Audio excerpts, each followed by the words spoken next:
Hola, ¿qué tal grupo? Les doy la más cordial bienvenida a esta nueva semana de nuestra materia. Pues ya estamos brincando a la segunda mitad de nuestro programa académico de Psicopatología 2. Es un gusto poder seguir acompañándoles en este proceso de formación. Y bueno, pues ya les había comentado que en esta semana nos compete complementar lo que comenzamos la pasada, donde revisamos el trastorno de estrés agudo. Ahora nos toca ver el trastorno de estrés postraumático, que ya les estuve dando algunos tips en el video pasado de qué trata o de qué va el trastorno de estrés postraumático. Y una de las principales diferencias, si no es que la más importante, es en torno al tiempo, aunque también por ahí hay algunos criterios diagnósticos que se suman al trastorno de estrés agudo, ¿no? Y seguramente esto les ayudará a complementar lo que ya estuvieron escribiendo en el foro y ampliar más sus conocimientos respecto a ello. Bien, vamos a percatarnos que prácticamente la definición o en torno al criterio A es el mismo. Cumple con haber sido expuesto a muerte, lesión grave o violencia de tipo sexual, ya sea real o amenaza, ya sea a la propia persona o haber sido testigo de que a alguien le aconteció. Pero también el conocimiento de la ocurrencia de algún hecho traumático a una persona muy cercana o a algún familiar y la exposición repetida a detalles de algún suceso traumático. Como ya lo comentábamos, pues hay profesiones en específico que son más vulnerables para poder padecer un trastorno de estrés postraumático. Entre esas profesiones, pues está la nuestra. Y aquí es importante hacer la aclaración que en el criterio A4 no se aplica para la exposición a través de medios electrónicos, de televisión, películas o fotografías. Es decir, que si yo acostumbro a ver muchas películas de guerra, donde se refleja mucha violencia, ¿eso me puede causar estrés postraumático? No, ahí no aplicaría.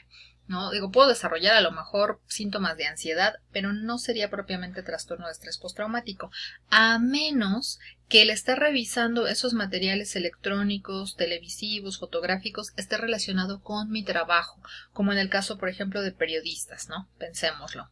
O en el caso de agentes ministeriales, donde tienen que estar revisando expedientes, donde vienen fotos, donde pueden venir hasta grabaciones incluso, ¿no? Entonces ahí es importante hacer esa diferenciación de cuándo sí aplica y cuándo no aplica. Y bueno, aquí viene la segunda parte diferente del trastorno de estrés agudo. Si ustedes recuerdan, en el trastorno de estrés agudo decíamos que tenía que cumplir con 9 o más de los criterios que venían en 5 categorías. Aquí tenemos 4 categorías, pero se pide que forzosamente, por ejemplo, en el caso de los síntomas de intrusión, haya al menos uno de esos. En el de evitación, uno de esos. En las alteraciones negativas, cognitivas y del estado de ánimo, 2 o más de los síntomas que aquí vienen, y de los síntomas de alerta, 2 o más de los aquí enlistados, ¿no? Que son muy parecidos, solamente la organización es diferente, ¿no? Si ustedes van haciendo ahí la comparación, pues la organización es diferente, pero prácticamente son casi los mismos síntomas, ¿no? La duración, que es la otra diferencia con el trastorno de estrés agudo, aquí tiene que ser superior a un mes. Si ya pasó el evento traumático y ya pasó un mes y yo todavía sigo experimentando toda esta sintomatología de manera muy activa, muy intensa, entonces ya podríamos empezar a sospechar que el cuadro ha evolucionado a un trastorno de estrés postraumático. ¿Vale? Y bueno, pues los otros criterios ya sabemos que son comunes, como que debe causar malestar clínicamente significativo, es decir, interferir en todas las áreas de mi vida, y que estos síntomas no se pueden atribuir a efectos fisiológicos de una sustancia o de alguna otra patología, ¿no?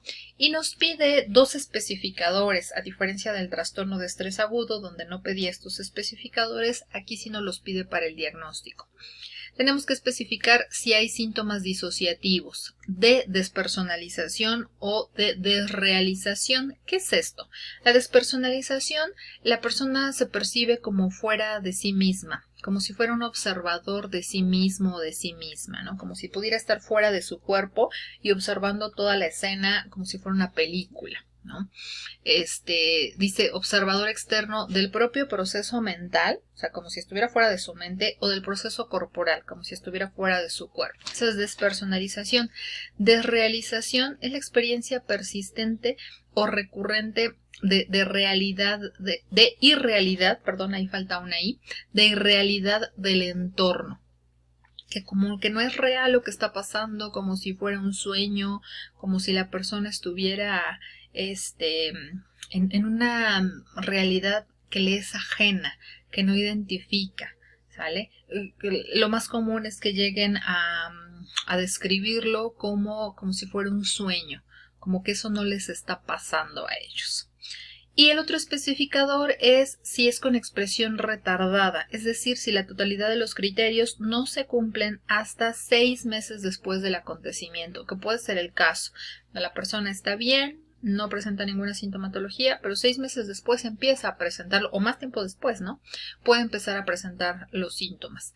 Y también aquí cabe hacer una puntualización. La literatura nos dice que podemos pasar años con trastorno de estrés postraumático si es que no lo trabajamos, pues, con ayuda profesional, ¿no? Si no hicimos nada para que los síntomas remitieran, podemos pasar años con trastorno de estrés postraumático.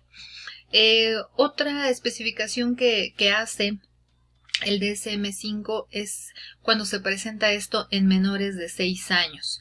Todos los criterios son prácticamente los mismos, excepto que, en los sueños angustiosos hay que tener mucho cuidado, ya que puede ser difícil determinar si el contenido de esos sueños realmente está relacionado con un evento traumático, ¿no? Porque puede existir otro que sea terrores nocturnos, por ejemplo, ¿no? O puede haber algún otro tema, por ejemplo, de ansiedad por separación, por ejemplo.